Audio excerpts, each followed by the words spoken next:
to get down to really looking at your customers in a manner which will be befitting your startups. Okay, he is he's a master trainer. He's a global consultant. His company, Marketing Insight Consultants, is a leading decision support consultancy firm which works with over 70 global clients. So, guys, you have an expert here. He's an expert in aviation, nuclear devices, concrete mixes, and God knows what else.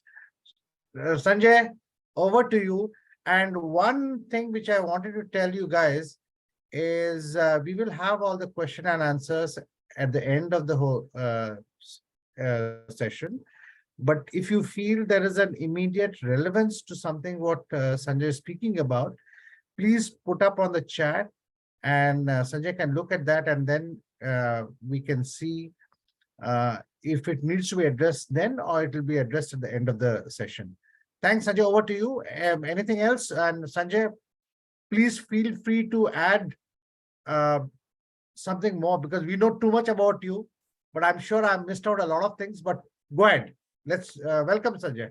Thank you, Anjan. First of all, I don't want to scare the young guys because they will feel that, they were not even born when I graduated. So I don't want to scare you. Boss, forget it. I mean, I should be a grandfather by now. So let's not get into that point. Yeah. So in spirit, I am as young as all of you. Today's presentation is a culmination of various perspectives and involvements I've had as a consultant, as a founder of a consulting company, as the first person who developed a customer satisfaction index in India, as the first person to set up an edtech company in India, as an investor. I have a portfolio of 20 companies, as a mentor to around 40 startups, etc. So there's a huge load of experiences which I'd love to share with you, and some of it might become relevant to your understandings. And the best part will be if you can pick up 1, 2, 3 things that you want to do after this course. Otherwise, it will be just another hour you attended and you got something and you had a wow or an average experience at the end of that hour, and it doesn't make an impact on you. So my idea would be that if you can get some take-home points and start adopting them in your business, whichever business you're running, that would be the real success of this hour that we're going to spend together. This business of CMU, C means customer, M means market, and U means understanding. So developing CMU capability, I mean, we need to institutionalize this in our startups or in our companies. We do this instinctively, and sometimes it lulls us into a sense of confidence that, yes, we know our customer and we know our market, but we don't properly use the right tools. Sometimes we don't know them. Sometimes it's not critical to revenue at that time to know the markets. And then 2 years down the line, it hits us that, okay, had we known this about the markets, it would have helped us in the past.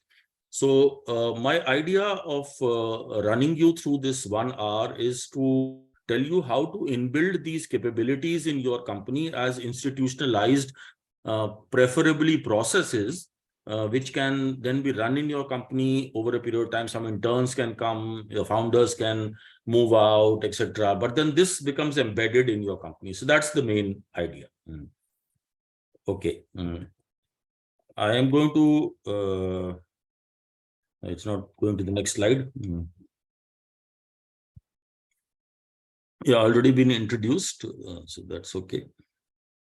Here is your startup, and you are surrounded by a set of your customers. Now, you may be in a B2B business where you know your customers, or you may be in a B2C business where your customer is a faceless customer, and maybe you know only your first customer, who's your distributor. I don't know your contexts so well, but you can imagine your customer layer around your startup. And then there's a bigger layer, which is your market, we call it, and it is also your customer's market. So anything that is happening in the market of your customer is also going to affect you at some point of time. Now, two things which, when you see this big C and this big M, when you see the customer layer, one of the things that you have to bother about as a startup is your balance of power. So most of the time, you are chasing revenues, etc. You are not chasing a better balance of power. So I want to introduce this thought into you. It's a very subtle thing on how do you enhance and how do you build up value propositions to enhance your balance of power with your customer. Does the customer believe, I mean, while you have to genuinely believe that your home is running because of the customer, but the balance of power should be as equal as possible in order for this relationship to become more sustainable. You get to know this most in the B2B context, where the balance of power is always adverse when you have a big customer. 20 years down the line in my consulting company, if I work with Godrej or Tata or Mahindra or Adani or GMR, they are giant companies, and I'm a small consulting company. We still face this balance of power, but with certain strategies, we have been able to slightly get the customer to respect the company's capabilities and slightly enhance our balance of power with respect to them. So that's a thought which you need to start building in for yourself. On the market front, you have a VUCA world, which we will discuss about in a little more detail as we go ahead. So how many of you heard the word VUCA? Show of hands would do. Yeah, I can see Kanchan saying yes. Can't see too many people also.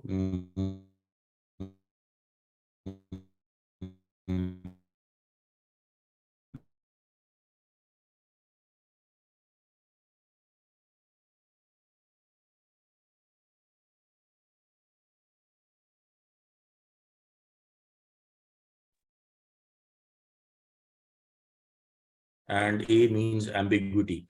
So the whole business environments around you as well as your customer are in Sorry to volatile. interrupt, Sanjay sir. In between, your voice had gone off. Can you please start again with the VUCA explanation? Okay. So VUCA stands for volatility. V means volatility. U is for uncertainty. C is for complexity. And A is for ambiguity. So the entire environments around you as well as your customer are becoming VUCA, right? If you take any industry, you see suddenly there's a chip shortage in the electronics industry. Now that is in the market environments.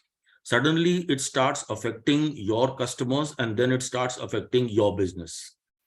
Demonetization happened.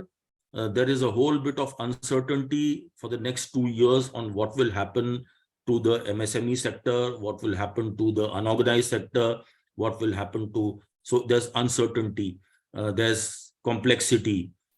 GST happened, again, established business models of even corporates had to suddenly undergo a change once the excise duty finished and GST came over. Everybody had to start registering in different states to get GST benefits.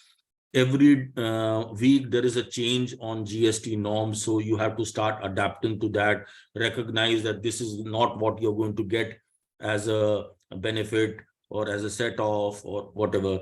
So partly the government, partly international business, partly climate change, partly politics of global, partly wars, partly any uncertainty that you have in the macro socio-political context manifests itself into some kind of a volatility or uncertainty or complexity for your business. And though this is a very important part of market understanding, I usually spend an hour on VUCA, but obviously can't.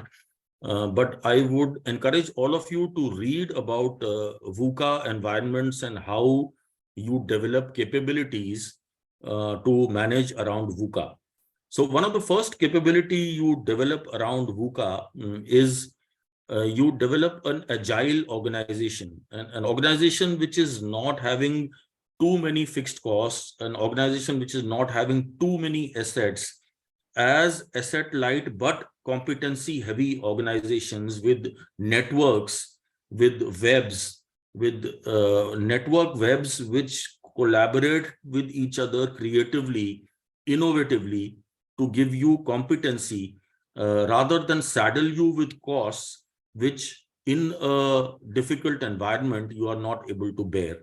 Now, I'm sure some of you are now thinking about your own businesses, and if some of you are in the manufacturing sector, you might like to figure out whether you should really set up another factory or you should collaborate and you should work with others, or you should develop this web ability, this networked ability to get things done. Not only in manufacturing, it's even in service, even in distribution. So you want to build your own distribution, or you want to go for a cash and carry guy to give you a head start into the market. These are all parts of strategies to handle VUCA.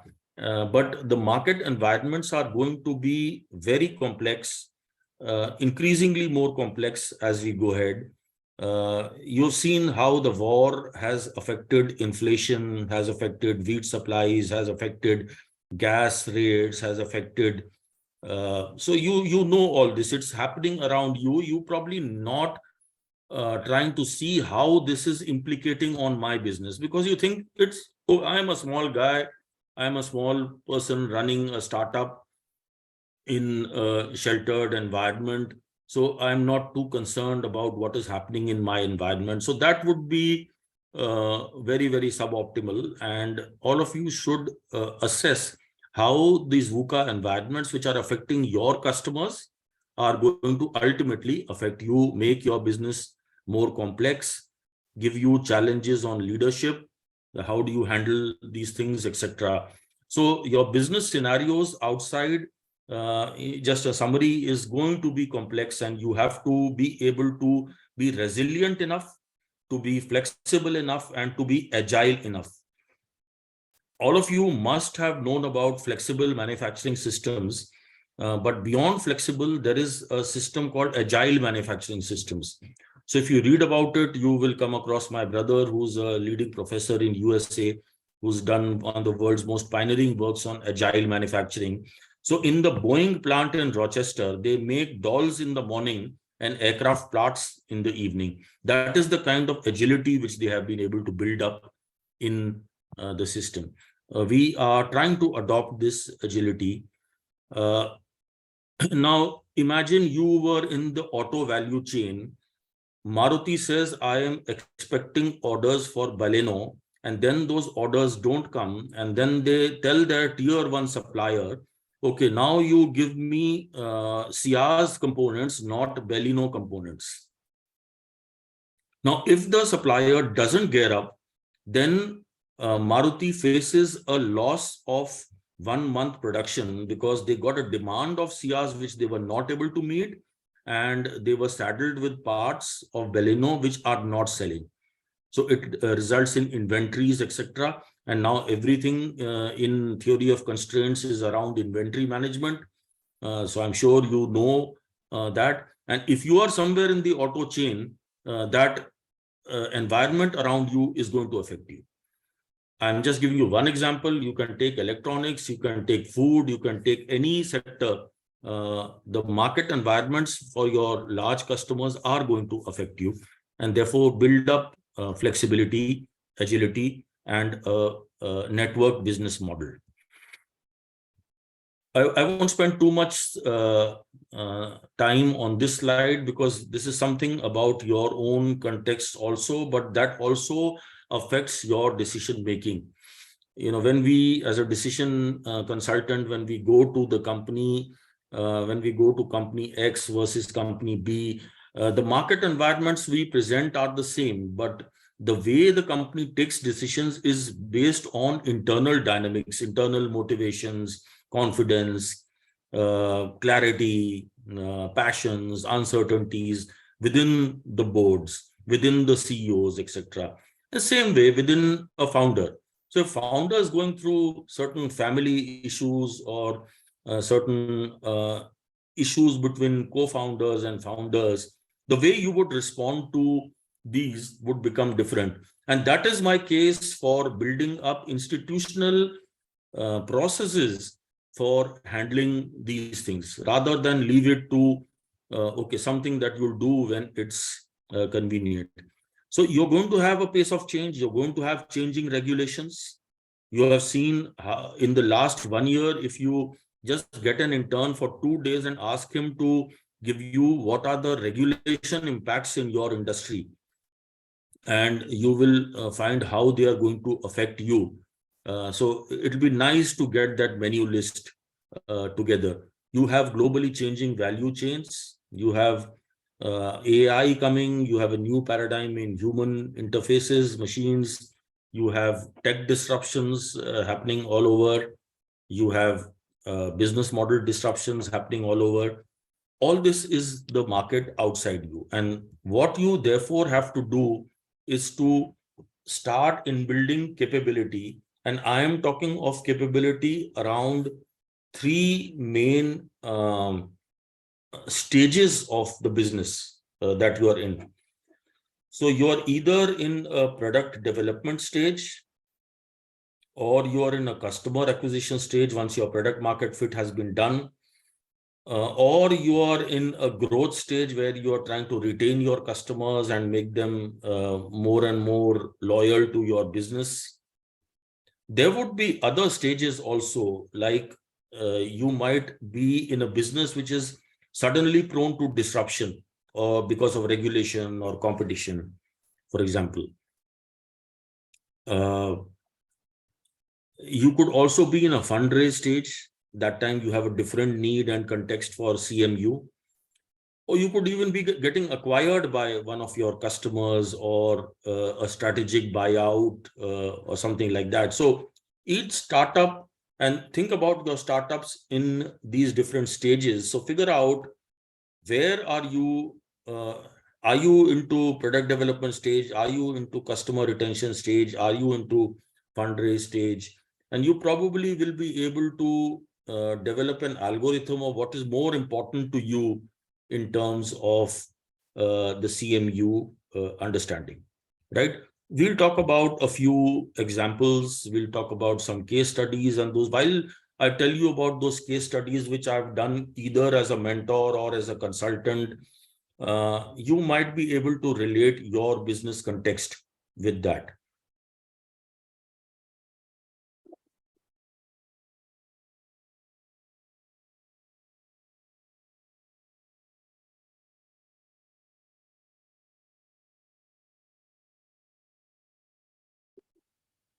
So first, to come to the tools, when you want to develop CMU ability, whether you are in a B2B business or a B2C business, it helps during the product development stage to obviously in your product market fit, you need a competitive analysis. So there are, this is a very solid tool.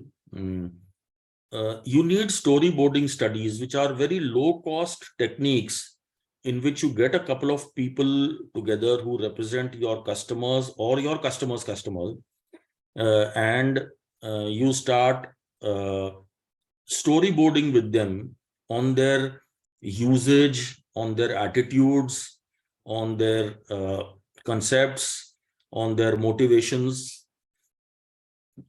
You can use a response to concept study if you're coming out with an innovative product. Then you need a response to concept study. You would definitely need a baseline study. Everyone would need.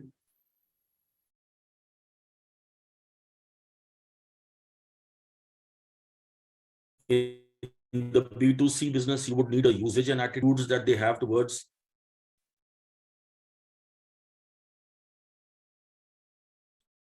your product category, not towards you. It's towards your product category. What kind of a usage and attitude they have towards your product category. If you have something which is new, you want to know how will it respond. So these are all MR tools.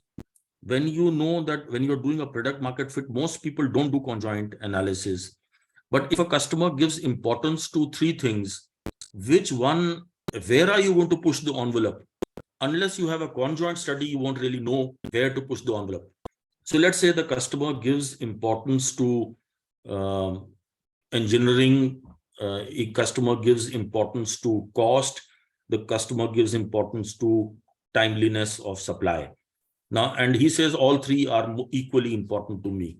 Ultimately, what happens? A founder meanders between these and is always 90% of the time tactically handling. So sometimes you're pushing the envelope on delivery, sometimes you're pushing the envelope on engineering, sometimes you're pushing the envelope around. So it doesn't give a cogent positioning to the company. So there you need to do a conjoint to understand that in really, if the customer is saying that these are equal, but this is less equal than the other, and here is where I'm going to push the envelope. So that becomes your strategy. Unfortunately, in most of the product market fit, I think you have experienced some courses on product market fit, and all of you must have done your product market fits. But if there is such a case where the customer's hierarchy of interfaces with you or your category is not very clear, then how to use conjoint to get that clarity is one of the things that would be very important for you. Let me give you some case studies around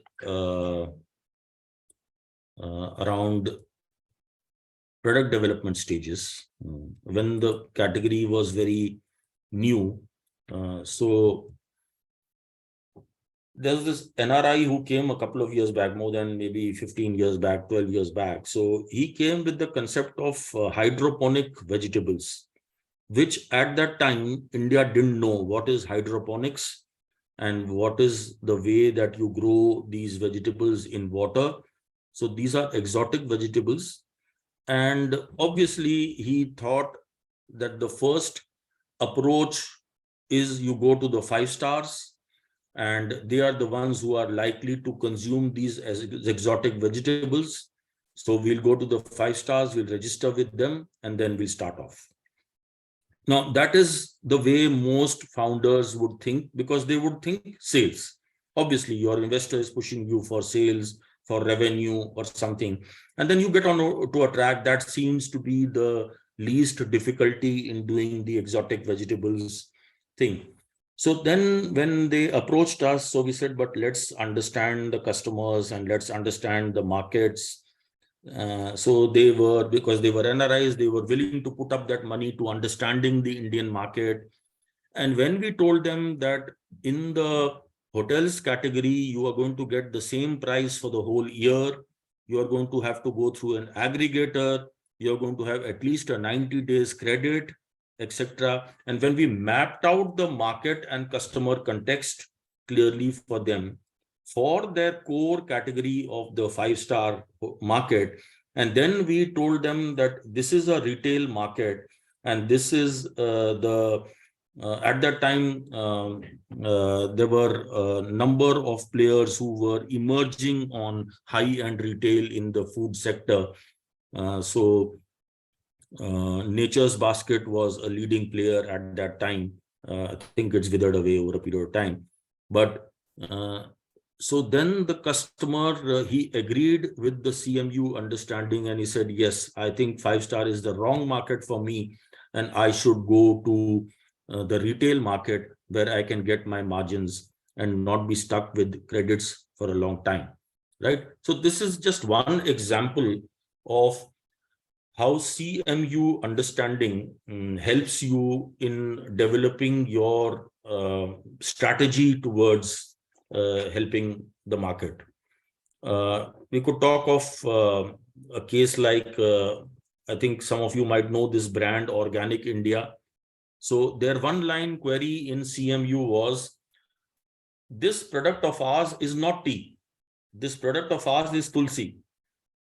It's dried tulsi. But do we position it as a health drink or do we position it as a tea? So just tell us this answer. And this is what I worked on about 20 years ago. And after doing various CMU studies, understanding customers' interactions, understanding usage and attitude towards tea, understanding the people's aroma, understanding the taste, understanding the kick in the mind, understanding the lifestyle, understanding of how they interact with a cup of tea in the morning, etc. And vis-a-vis a health drink. And then when we mapped it out and then finally ended up with a storyboarding technique, and then we told them, launch this as a tea. And this has been one of the most successful tea launches in India. And those of you who don't know, it actually doesn't contain any tea. It's just a tulsi kind of a thing. So, you know, it's CMU understanding helps clients figure out what to do, what not to do. Sometimes CMU understanding needs to be supplemented with a value chain understanding. So let's talk about this one customer who was wanting to introduce a very exotic birthing experience for the high-end people. So they were thinking of hydro birthing, they were thinking of hypno birthing, they were thinking of pregnancy yoga. So they were thinking of a lot of services around very high-end health experiences when a female becomes pregnant and when she's birthing. So in this, of course, there was a lot of market understanding in the context of the hospitals. There was a lot of customer understanding in terms of the psychology with the top end customer. How would they react to these kind of concepts? What is the awareness of hypnobirthing, for example, or hydrobirthing? What are the fears? What are the etc.? But then after we mapped out the customer's end and the market end, we could easily have told the customer that you could also do this. But then you start figuring out, where are the service providers in this category? I mean, are you having hundreds of people who can facilitate hypnobirthing and hydrobirthing or not? Or do you have people who know how to properly handle pregnancy yoga or not? So then we had to totally rechange the strategy of the client and totally make him go onto another path. And in fact, the customer felt that this is not what they wanted to do, because what they had wanted to do was based on, you have some ideas and dreams and passions and some this thing. But when you layer it with CMU, and in this case, we even layered it with the supply chain ability, what comes out that you have to do is something different. You can still do what you choose to do, what is your passion to do, but at least you are benefited by the CMU context of understanding this. Once there was a long time back, there was this 15 years back, this case of a person who says, I want to set up an outside the hospital dialysis center. And that was the case when 15 years back, there was no dialysis outside. Now, today, NephroPlus, where it is in terms of valuations. I myself have invested in another company which is doing outside the dialysis center, and in 1 year, their valuation has grown from 10 crores to 50 crores. That's because they could understand the market and the customer behaviors. So this is a market which is growing. Everybody does that. Everybody does the TAM. Everybody does the SAM. But this is more become a templatized way, and everybody starts believing that, yes, now we understand the market. This is my TAM. This is my SAM. This is my share, and this is what I would do. And then you close that book, your deck is made, and then you say, I am ready. But that's a very, very shallow understanding of the customer behavior. Now, in this case, the hospital dialysis, we had to understand value chain behavior. Why would a doctor recommend a patient to go outside the hospital? Because he would be getting some kickbacks from the hospital. So how would he get that from? So the entire business models had to be reworked, etc., to create a CMU based strategy for the customer, and that strategy is enabling them to grow. Sometimes, as I told you, in the supply chain issue, there was this case about salon booking. The needs of the customer, when you do a CMU, you find the needs of a customer are different than the needs of the service provider. So you come in as a platform, as an aggregator between a salon and a person who wants to book a salon. You believe you're adding a lot of value. The customer wants flexibility. He wants to be able to choose his time. And in case he is not able to go to the salon at that time, he doesn't want to pay any fees for cancellation, right? That is the customer's perspective. The salon on the other end says that if I am booking for you, I have blocked my opportunity to make this revenue through anybody else. And even if a walk-in customer comes, I would wait for that time. And if your customer doesn't come at the last minute, I'm going to charge you XYZ money. And that was not a funded startup. That was a startup which was slightly bootstrapped. So ultimately, now you get torn between when you have a CMU understanding, you are going into direction one. But when you have a supply chain understanding, you're going into direction two. And then ultimately, it's for you to take a call on what works best for you. So I could give you any number of examples. I don't want to tell you about, but I'm just telling you the principles of CMU. So through a usage and attitude study, through a behavioral analysis, through a conjoint analysis, through a market understanding, you would understand your customer's context. You would also understand your market context. You would also understand the market. Your service provider is an important element, whether he's a separate salon or he's a salon which you are using for your service provider, which you are going to pay.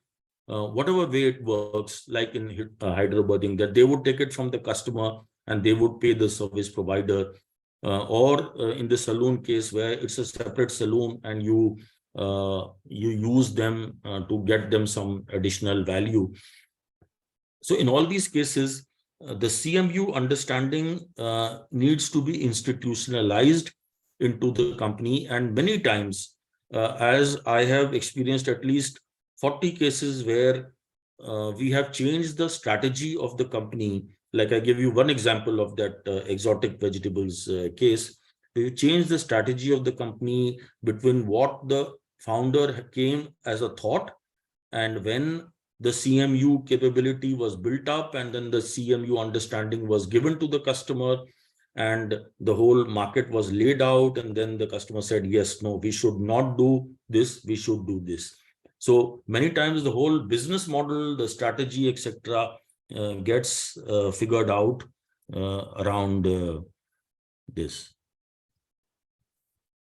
Okay, I'm just reading the comments. Yeah, okay, there's nothing specific on this. So I hope I have been able to give you a certain context that if you are in a product development stage and you are developing your GTM, please give adequate attention to CMU capability, not just leave it at that SAM and TAM, and that will lull you into believing that you know the market, but then it will not give you the right strategy or path. You will probably succeed for some time, 1 year, maybe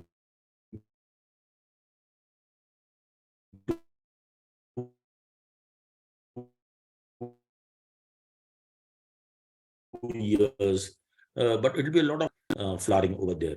So do try to build up this CMU ability. If there have been 40 cases where I have changed the strategy of the company, I'm sure it's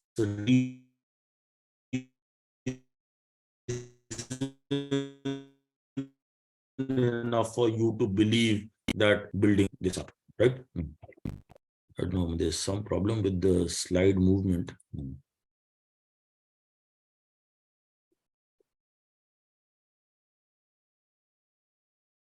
So the next category is when the stage of the founder is when you have developed your product market fixed, you've got your strategy into place, you got a certain glide path. Though many founders fail on the right glide path, they got the strategy right, but they haven't got the glide path right. But this is not about glide paths, so we'll take that later some other time. So you got your GTM and you start now trying to acquire the customers. In acquiring of the customers, the basic cycle everyone knows has to be the IDA cycle that you bother about. So are the customers aware of you? Are they interested in dealing with you? Do they convert that interest into desire, and do they finally give you that contract, or do they finally pick up your product from other? Now, whether you are in a B2B area or you are in a B2C area, you would need to build up this IDA model into your strategy. Now, in the B2B context, you need to do a DMU analysis. You need to figure out how does decisions happen? What is the decision-making unit in this company? So you have maybe 10 customers who could take you to 100 crores turnover because that's your business model. But you need to know how DMUs work in this company, how influence patterns work in that company, where does the indents happen, where does the recommendation happen, where does the pricing happen, who does the negotiations, etc. I'll just give you an aside that I started my career with L&T. For the first 10 years, I used to work in the earth moving division of L&T, and they used to be bothered about the purchase people and the people who used to give the indents for the excavators. They used to hardly be bothered about the mining or the geology people, right? And then we sold the machine to Cement Corporation of India. And then Cement Corporation of India asked us to prove the production of the company, the machine. And at that time, the geology people got involved to tell us how much we actually are mining. And since we had no rapport with them, we were almost coming to a stage of failing. So sometimes understanding DMUs or decision-making units in different stages of the business can be a make or break thing and analysis for everybody. So I would recommend that you understand that in a B2B context.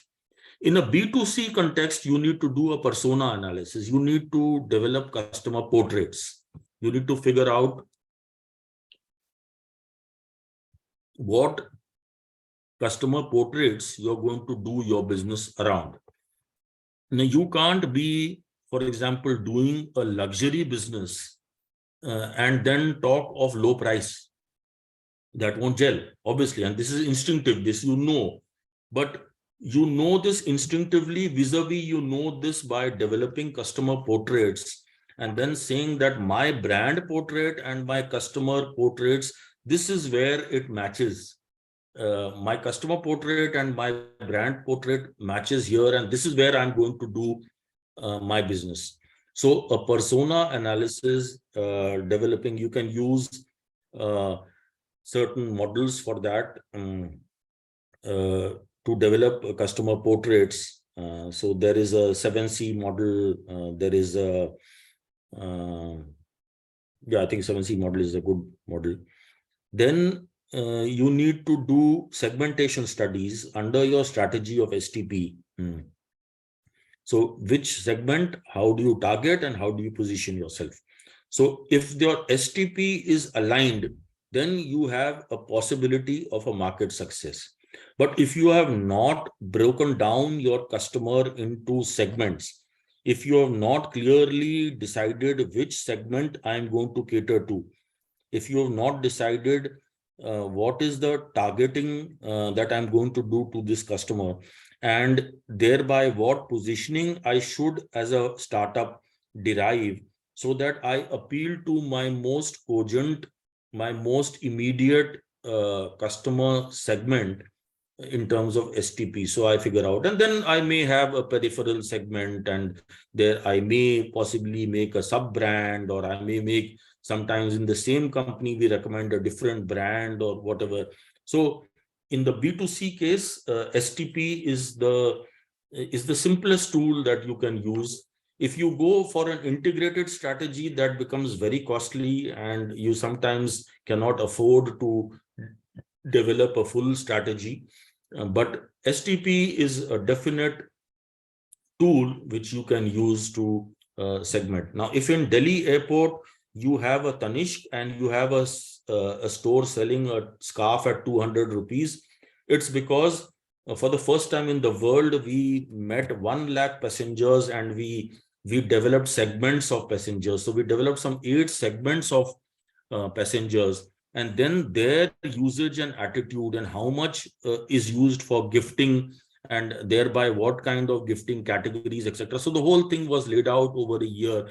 Today, 55% of Delhi airport's revenue comes from retail, right? So this is how segmentation and STP helps you, even a large corporate, even a small startup. I'll give you many examples as we go ahead. So we discussed STP, we discussed DMU and persona. We have not discussed media ROI. So often we find that startups obviously are not able to spend in ATL because media costs are quite prohibitive for them. So they end up doing social media, which is slightly cheaper. But even in social media, which kind of a media is going to give what possible ROI, and how do you define the ROI of your media spend? So are you looking at likes? Are you looking at emails or chats? Are you looking at leads? Many times people, they don't do this analysis, and they keep spending. So it's whatever thousands a month you appoint an agency, and that agency keeps doing your social media without an analysis of why am I doing this and what is the ROI I expect from this. Then you need to do benchmarking studies with respect to your competition. Where are you stronger? Where are you weaker? Then you need to do messaging effectiveness. How are you able to build more value in your customer? Is the message cogent? Is it only creating awareness? Is it creating interest and raising expectations beyond what you can deliver? Or is it propagating the need for the customer to take certain decisive action? So all around the IDA cycle, you need to also do your media effectiveness and your messaging effectiveness. So these are two important things which you should do at some later point of time when you are started building your customer acquisitions. Now, you also finally can do an environment studies of your customers' business. So the customer's business is also changing. So how is that environment changing? Those startups who become a little bigger will start needing to do this. Those in the smaller category can possibly avoid this thing happening. But definitely STP, and if you've got your STP right, 90% of your marketing strategy would be right. So the integrated strategy, which I told you, is like a very detailed one. So it covers product and packaging, it covers distribution, it covers positioning, it covers pricing, covers promotion, it covers risk mitigation, it covers market build-up, it covers organization structuring. So this is complex. This is very difficult to do for most people who, unfortunately, everybody believes that they know marketing, but you don't know how to design a bridge, so you accept that you don't know how to design a bridge. But when it comes to marketing, everybody thinks that, okay, we know marketing, but most of the times the real context of marketing, in the way that it can really bring strategic advantage to your business, which is our whole purpose in IIT startups, is to give you strategic advantage towards your business. So sometimes it helps to be on a even keel and say, okay, we don't know enough about marketing, and let's understand our customers, let's understand our markets from scratch, and thereby some ideas and strategies come. So either you use a STP or an integrated strategy. I would always recommend startups to go for the STP. So STP is very simple: where to play, what to produce, what volumes to hit. Who's your target customer or consumer or shopper? You have to, obviously, if you're in a B2C context, understand that a customer and a consumer and a shopper are three different things. And your entire targeting has to be based on whom you are targeting to. Often I find, even after people have engaged mainstream marketing companies, they're spending so much of money on advertising, but they're not targeting the message correctly. And of course, the positioning is to be done. So let's talk about some cases. So in medical ERP, this is an interesting case where, obviously, when you think of medical ERP, you think of a large hospital, and you think of competing with the Wipros and the HCLs of the world. But then when you layer it with the proper customer and market understanding, and then not only in this core market of large hospitals, but also when you go to the smaller hospitals and you understand their usage and attitudes towards this. So this was one company which was set up by an NRI who came in from UK. So we told him, don't go to the organized segment, don't go to the large hospitals where they will take at least a year, and it will be very difficult for them to shift from an ERP, but go to the smaller hospitals, go to 50-bedded hospitals, and then go to the smaller centers, go to the Merats and the Saharanpurs and the Ghaziabads rather than the NCRs, etc. And this company became a rage in that segment of customers. It got very high tractions, and the company innovated on their own.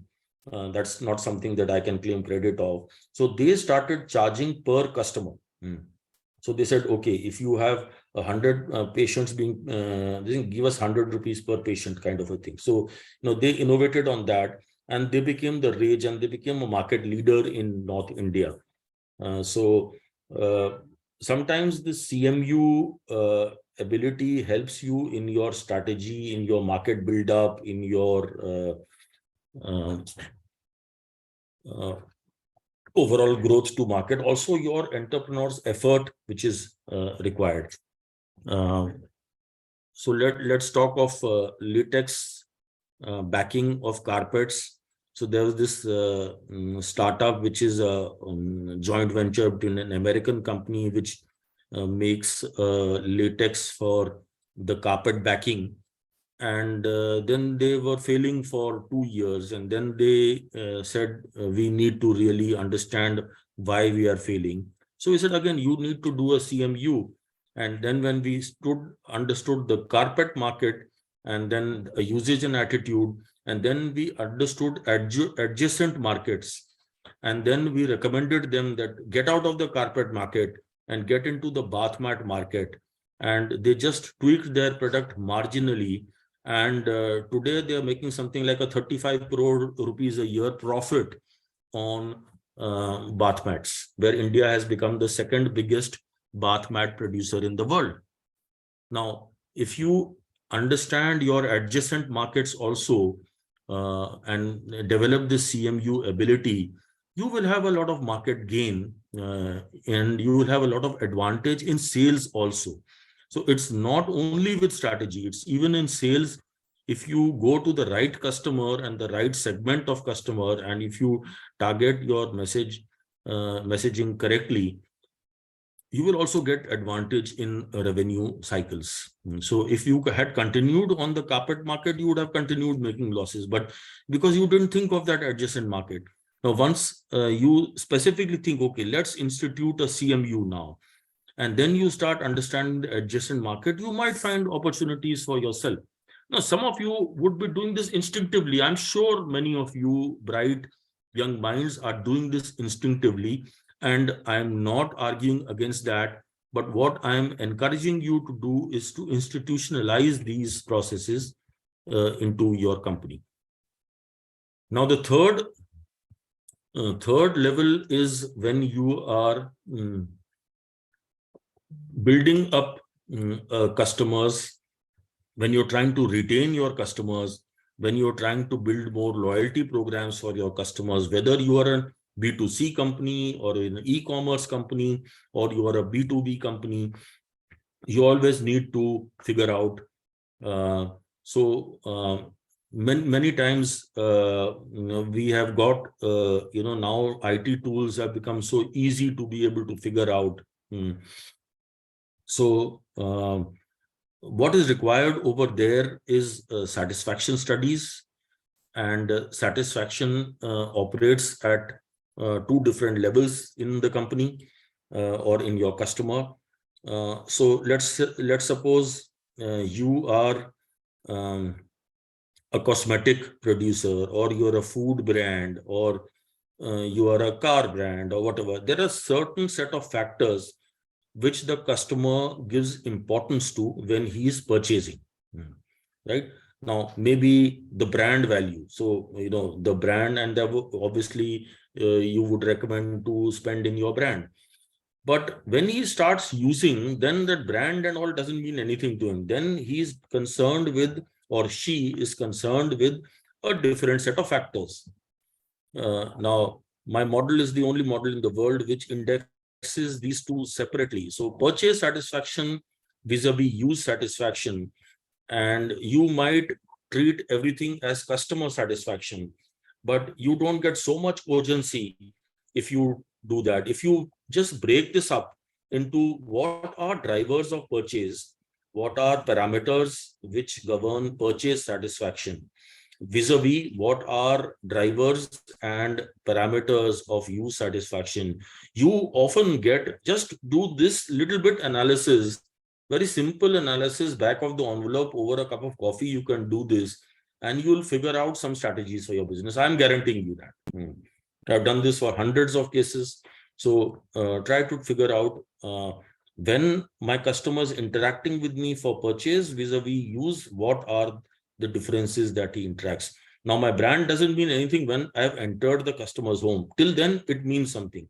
After that, it is the look of my product, it is the benefit that he's getting with that product or she's getting with that product, etc. Right? So just do this analysis. Then you can also do a lost customer analysis, which we often in the e-commerce industry, this is something we recommend. We do a non-customer analysis, and then we send out emails or messages, WhatsApp messages nowadays, to customers who haven't shopped on that platform for the last 5 months. I'm sure some of you are doing this. Not just the tactical part of sending them a message, but also the strategic part of understanding why they are not coming back. Have they gone away? Has their need gone away? Have they gone to a competition? Where is value migrating? Is a value migrating away from you? where can you enhance or reduce that value migration by building in more value into your product and offering is what is the crux of this customer satisfaction. So, I mean, there are hundreds of cases which we could discuss. It's already time. So we discussed around e-commerce. I could give you n number of cases. We even designed India's first parent satisfaction module, which a school is using to enhance its philosophy of non-compete schools. So cloud kitchens around customer satisfaction and how they are building up into number one in their city, etc., by in building these things. So what are the tools now for your market understanding? So in the CMU, you have the M little capital, so you can have focus groups. Once there was a Korean company which wanted to launch milk in plastic bottles. And I'll just tell you the power of a focus group. So by chance, I was sitting in that focus group myself, though there was a moderator, etc. And there was a tray with those plastic bottles, which we hoped to test that which bottle would the customer relate to. And the first thing that the customer did was open the bottle and smelt the bottle, right? Now, without telling us anything, the customer has told us what is his usage and attitude towards that plastic bottle. And then we had to tell the company not to launch in a plastic bottle, right?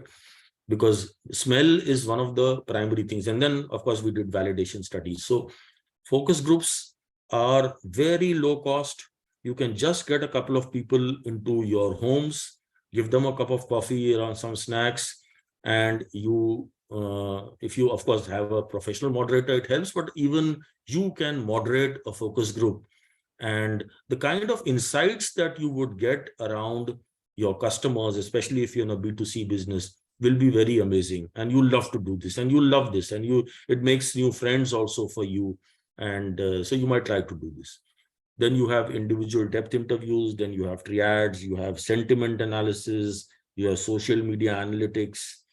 You have mystery shopping. You can go to your customer and do a mystery shopping in any of the competitive e-commerce tools. You have customer immersions. You can travel along with your customer. You can live the life of your customer for one day. You can travel with your customer, design a better seat for them, or whatever it is. You can use AI. I have done a collaboration with ChatGPT where we are now trying to create a sandpit of places around this. And finally, secondary data analytics. So these are the various tools that you should use for your market understanding. And in your CMU, you need databases. You need to understand the movements and shifts. You need to understand what relationship marketing you have with them. And you need to understand whether your customer is going to advocate for your business or not, right? So I think I will leave this because it's already past 12 o'clock. So let me take some questions so that this becomes interactive. But this is the last possible slide around when you do your complete market assessment. Many of you are bothered about the market size and overview, but also be concerned about the demand, segmented demand, the growth drivers, the value chain analysis, very, very important, consumer preferences through user and attitude, regulatory issues affecting industry, etc. That's at a basic understanding level. So, in the basic understanding, MU means market understanding. Beyond that, you come to a market assessment, and beyond that, you come to a feasibility where you see this balance of power, see this cost of market, see these market gaps, see the validations, etc. So, so this is the hierarchy in which you have to build up your company's abilities. So many of you, if you are not even MU, then you definitely need to figure out this, then go to MA, and then go to the feasibility aspects. So try and take this transition. I'm sure this slides will be given to you by Sony, and I hope this session has been. I'll leave these case studies of CMU understanding later, but let's talk of any specific examples. Let's talk of your businesses. Let's talk of any context where you did use CMU and you succeeded or you failed, and let's have a collective learning around this. So I'm resting my presentation and I'm open to questions now. So I'll put this down and we'll put on the video mode and you can see me and we can take it on from there. Right. Yeah, thank you, Sanjay. Thanks, Sir, you can stop sharing the screen. So you can stop sharing the screen. Okay. You already stopped sharing the screen. Oh, share. No, no, it's still, we can see his desktop. Stop share. Yeah. Right. Thanks so much, Sanjay. Sanjay, I want to share with you my experience of CMU in my enterprise. Yes, But before that, can I have ask one question about that the specific South Korean client, the milk product client? What was the final suggestion from plastic? Did you suggest bottles or Tetra Pak? No, we told them not to launch in plastic bottles. So we told them glass bottles are okay, but they were not comfortable with the logistics of that. So they went for Tetra Paks finally. Tetra Pak, yeah. I thought as much, yeah. But so, on the other hand, when the DS group, when they launched Farm Fresh, so they launched in the glass bottles. So they were able to handle, and that was again driven by us. So right. So my previous avatar as an entrepreneur, I was into integrated marketing communications, but Tetra Pak was one of our clients, and milk companies, like a range of milk companies from across boards were our clients, and so we had similar. Finally, the Tetra Pak was the best solution, the most hygienic, most safe, long-lasting. Although the packaging cost is an issue, but I think that's cost an issue. But I think this target segment is willing to pay the price for the benefits.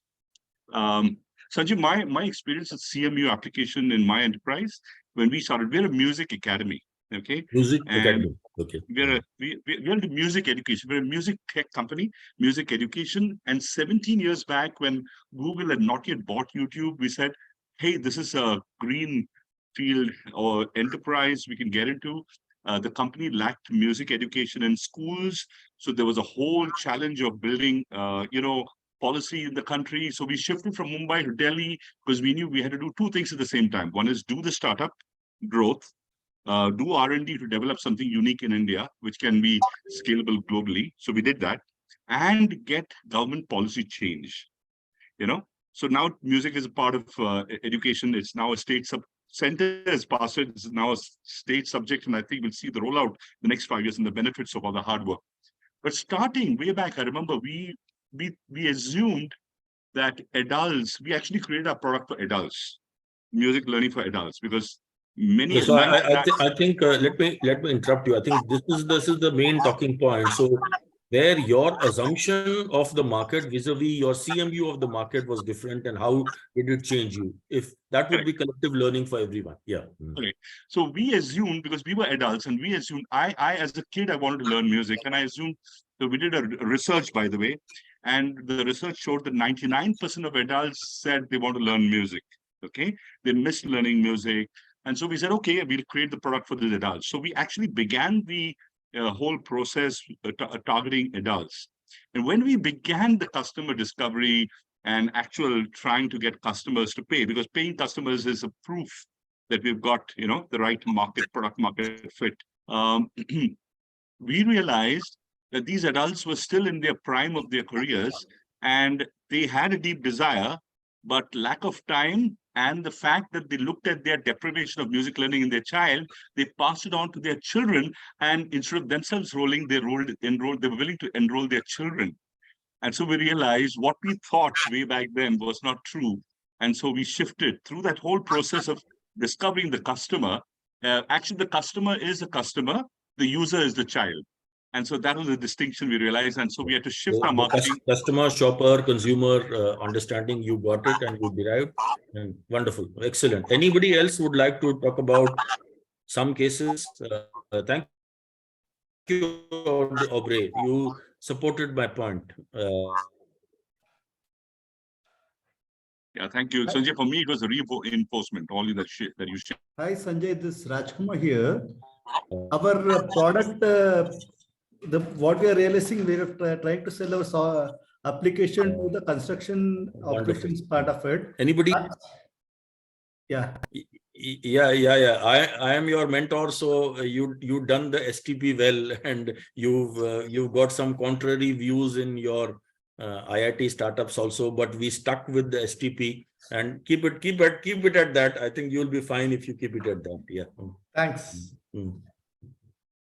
STP was the crux of your thing. Yeah. You can have a core separate segment, but your core segment is what we discussed. Yeah, absolutely right. Yeah, this is Pulakesh. Yes, Pulakesh. Yeah. So I run a edutech startup, and I was just looking at the STP that you are talking about, and I also would like to talk about two more things here, which is differentiation and how you keep yourself away from the competition. If you are a startup, right? Because you can either get crushed or you can get kicked out because of the competition, right? So STP in B2B, we are into B2B. So in B2B, I was always of the view, because I also come from a B2B background. What's your business, Pulakesh? So we are into student life cycle management. Okay. So when we started out, we thought that every institution, a large enterprise as an enterprise are different, but slowly we found that there are multiple verticals within education itself, which comes to the point of STP, segmentation, target, and position. And we slowly realized that there are different segments and they need to be targeted differently. In fact, they would have different needs. And so you need to position yourself separately. So even in large enterprise or in enterprise customers, STP is extremely important, because it will reduce the cost of approaching the customer, the cost of doing business. And also, if you are a product company, it becomes much more relevant, because then you can fine tune your product on the segment, because you cannot create everything for everyone. Yeah. So question to you, if you found two segments, how did you tackle these two segments? How did you change your positioning? Because your company is one. How did you do it? Would you like to share with others? Yes. So we looked at the value chain. It took us a long time to understand the value chain of the customer.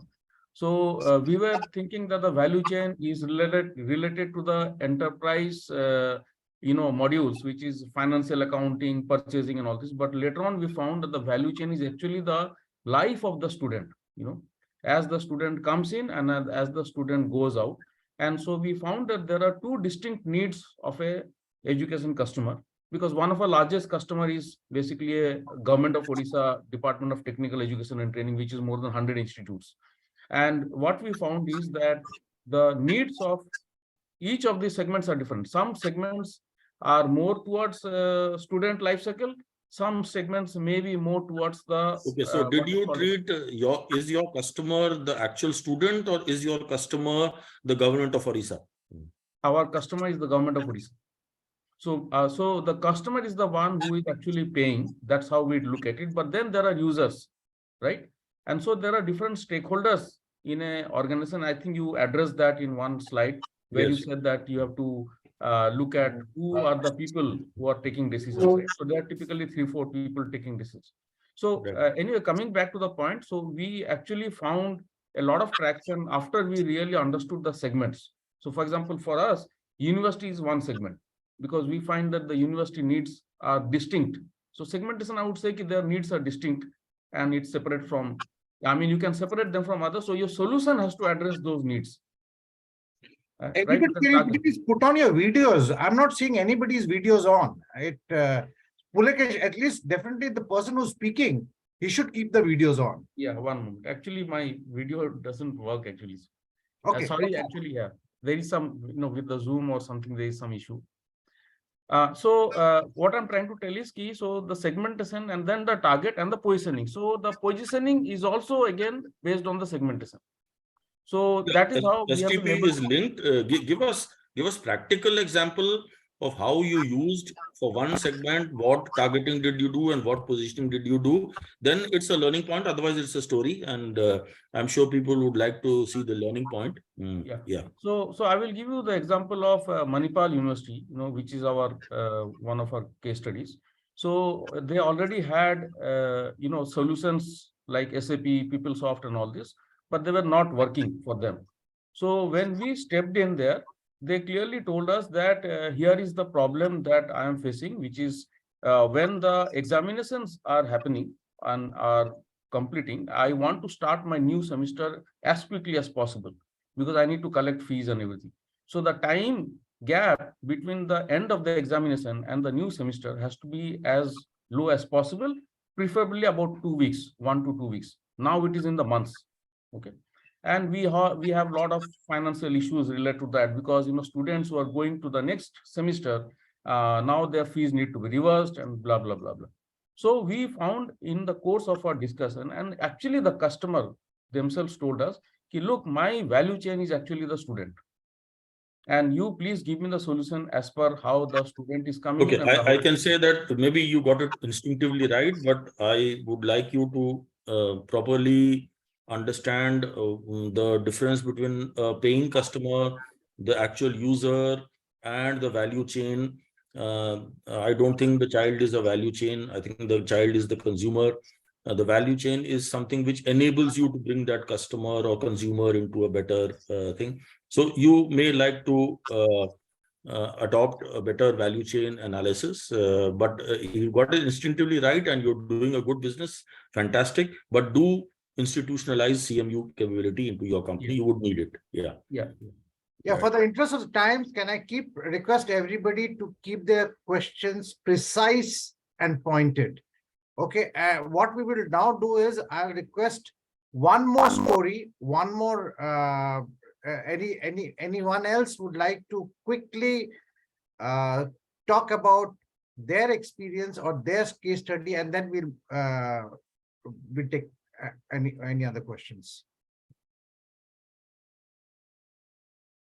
Anybody else would like to precisely give a case study? Well, hi, good afternoon to all of you. Sanjay sir being a mentor to us, and I'll just share very quickly two of the episodes. One is when we talk of CMU, it's not always with respect to your product, but sometimes as a startup, you need to understand the sentiments of the investors also, and based on that, the CME principle, it's very helpful. You must understand what is their intention, wherein they can invest, and based on that, you can actually pivot your business models also. And secondly, another point is that when we started as a biotech company, we were having so many ideas, many innovative products we are developing. And when we used to take it to the customers or the investors, we used to get very strange questions that probably they were not able to understand it. So we immediately started thinking that somehow we have to run the business, and let us see how we can change. So time to time, the CMU has helped us. We have changed not only the product strategy, the market strategy. We have even changed the customer, just like you sir has mentioned that maybe targeting the NCR big region, instead of there you can go to the B or C cities. So I think this has been very relevant. CMU, we were not thinking that we were doing CMU actually, but because of his points and the suggestions he was telling us, we actually today I learned that it was the CMU that we were doing. Shailendra is being very humble. Shailendra has increased his valuation from 8.5 crores to 40 crores in less than 2 years. So he's one person who has used CMU very well. You should not have told them that I'm your mentor. Then that takes something away. No, you have always been the force and the light. Thank you. Yeah. Okay. Now we'll go to questions. Please. Any questions on CMU?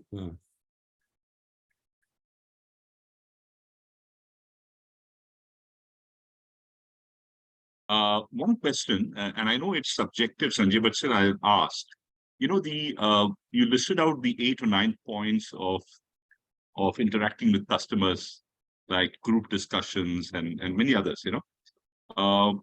What would you say, or would you answer me that it depends on what the industry or what the consumer segment is? Which of them would be your preferred go-to choice, the first go-to choice?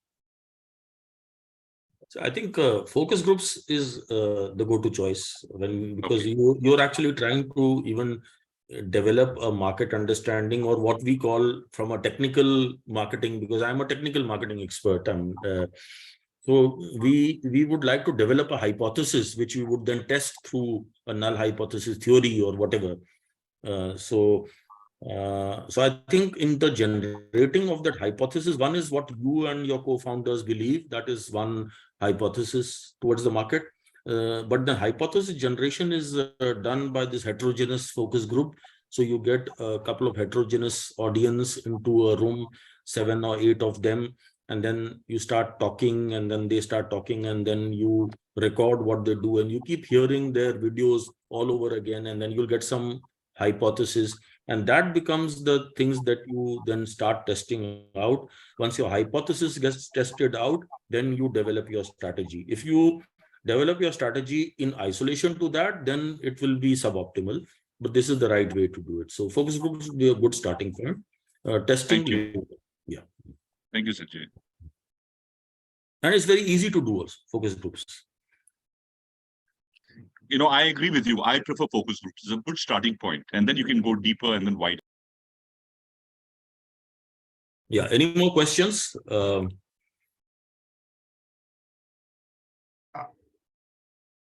Okay, I think so. We'll close the session today. Sanjay, pleasure having you, and it's. I think Anjan, I think Sunil Gupta has got a question. Okay, Yeah. go ahead, please. We'll take 2 more questions. Take 2 more questions. Okay. Yeah, This is a personal. Yeah, this is a personal question, Sanjay ji. Yes, You sure. introduce yourself very modestly, but you said so many things you are doing.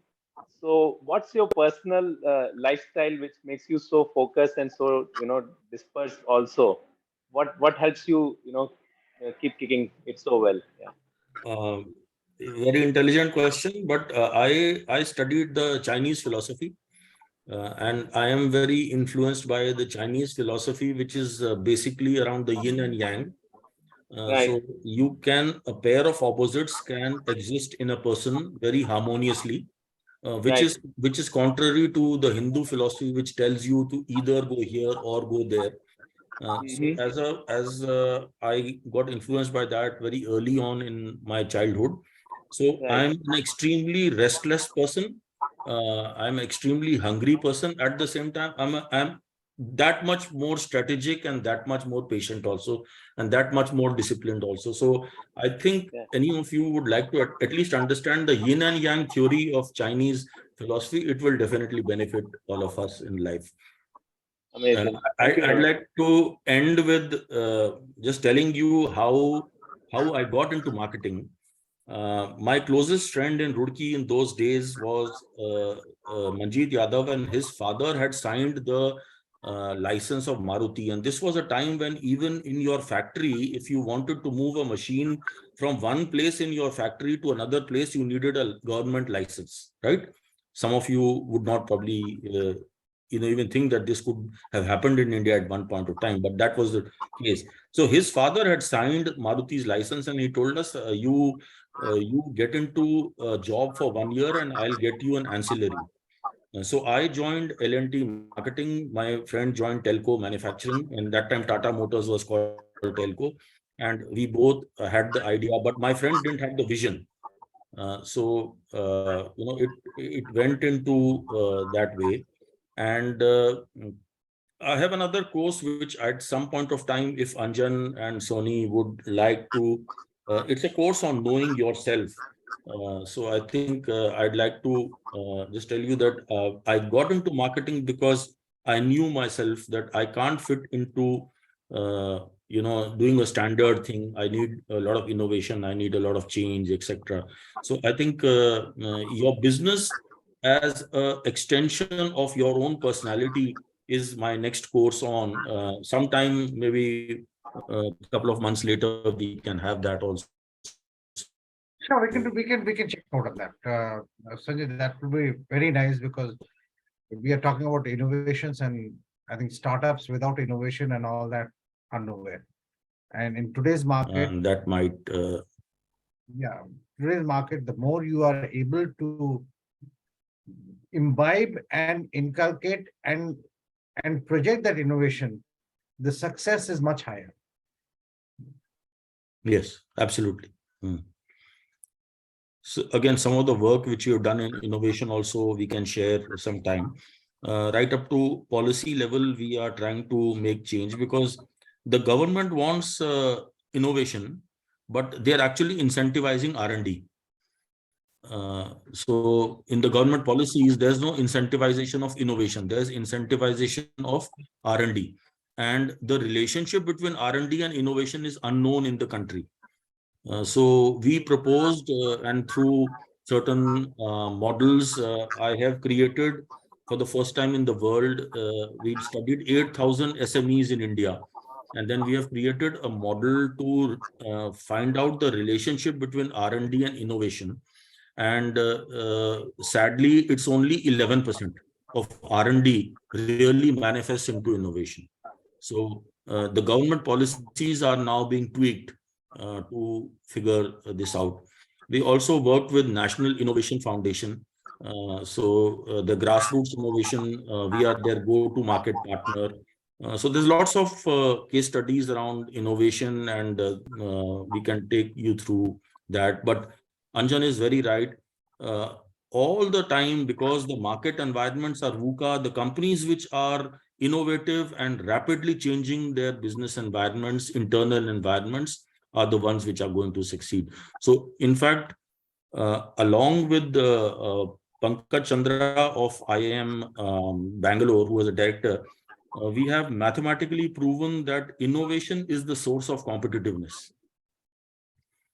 It's a mathematical, empirical evidence now. It was earlier thought that productivity, and in the 70s, the National Productivity Councils, etc. So that was now gone. Then when the Marutis came along, the supply chain effectiveness started becoming the source of competitiveness. So you got the Mothersons and the Mindas, etc. So you made supply chains happen. And actually it is true that the competitiveness of the auto industry is dependent on the supply chains. But now in the post 90s and 2000s, when we did the study, innovation is the source of competitiveness. It's not empirical evidence. So if any of you would like to do an innovation parameter in your company, that how innovative I am and how innovative are my business models, do adopt that, because that is going to be the source of lasting competitiveness for all of you. Sure, do that. Sanjay, I so totally agree with you. I'm just making a comment out of the.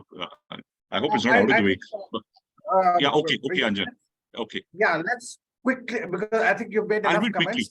I'll do it quickly. Sanjay, I would really love to interact with you offline. My query was around the importance of academia, that is university interaction between university and industry.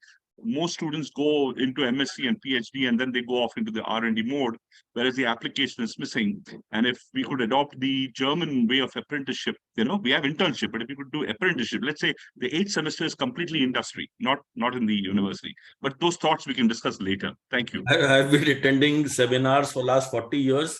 We talk of this as one gap 40 years back. We talk of this today. We talk of high interest rate 40 years back. We talk of high interest rate today. So nothing going to change. Don't worry. But yeah, point taken. Okay. So guys, no more questions. That either means that you were sleeping or it means that I was very clear, and I don't believe that. But I hope that the course has been useful to you in understanding the need for building CMU capability in your company as an institutionalized process, not just by instinct and doing it like that. Thank you, guys. Thank you for a wonderful audience that you've been. Hope to continue to connect with you. If you give some good feedback about me, then maybe Anjan chooses me again for some other future course, right? Thank you. Thank you, guys. Thank you. Bye-bye. Bye-bye. Sanjay, it was a pleasure having you. I think the beauty of today's discussion was not on overall content, but the application of content which can be used by organizations at grassroots levels. How they can really look at CMU, actually break it up into smaller parts, and then reintegrate those smaller parts to make their business successful. And what you said, that the kit sort of a thing is something which can really help organizations build themselves up. I'll take you up on that innovation part. I think we definitely need a session on innovation. And thanks for being a great audience. It's been a wonderful 1.5 hour session. And there are a lot of takeaways, lots of takeaways. Please start looking at them. Please start looking at them in 1 or 2 smaller bits. You don't have to look at everything together, but start looking at it, say, in a phased manner. So this next 1 month, I'm going to try to work on this one. Next 2 months, I'm going to do this. That will help you. And that will ensure that you can implement and take things forward. Thanks again. And have a wonderful, whatever is left of the weekend. And cheers. Cheers. Cheers. Bye-bye. Bye.